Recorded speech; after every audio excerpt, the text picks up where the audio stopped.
Erik Abdurrahmanov sözlerine Alfred Yakşinbetov'ya Balanın yazması.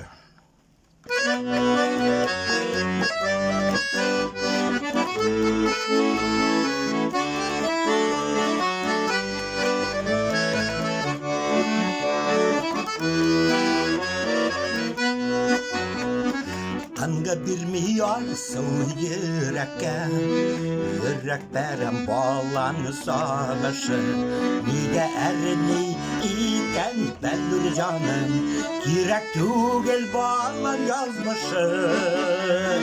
Varlar yalsa bağlan ülgüre, salkın körüp zilden üzüle.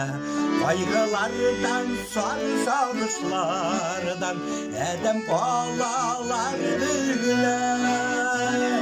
Varlar yalsa bağlar ülgüre, salkın körüp zilden üzüle.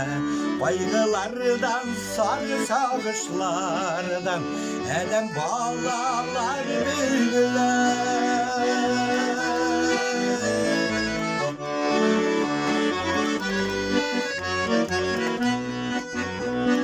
Apaklarda kızıl bağlanlar, yıllı tuğup kalganlar. Bağlan yazmışı day sınavları, mangaylar gasırlar salganlar. Varlar yalsa bağlan ülgüre, salkın terör zilden üzüle. Kaygılardan, sarılışlardan edem bağlar bülgüle.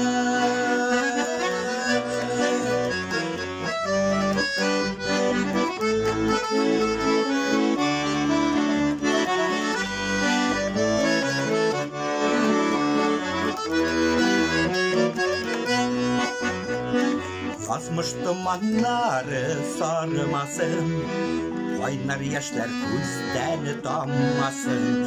Ömür keylerine üzülmesin, kaygılardan ağlam sallasın.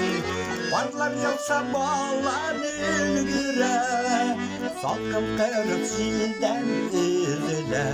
Kaygılardan, sarılışlardan edem bağlar bülgüle.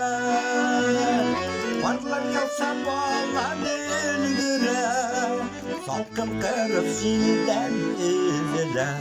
Kaygılardan, sarılışlardan edem bağlar bülgüle. Kaygılardan, sarılışlardan edem bağlar bülgüle.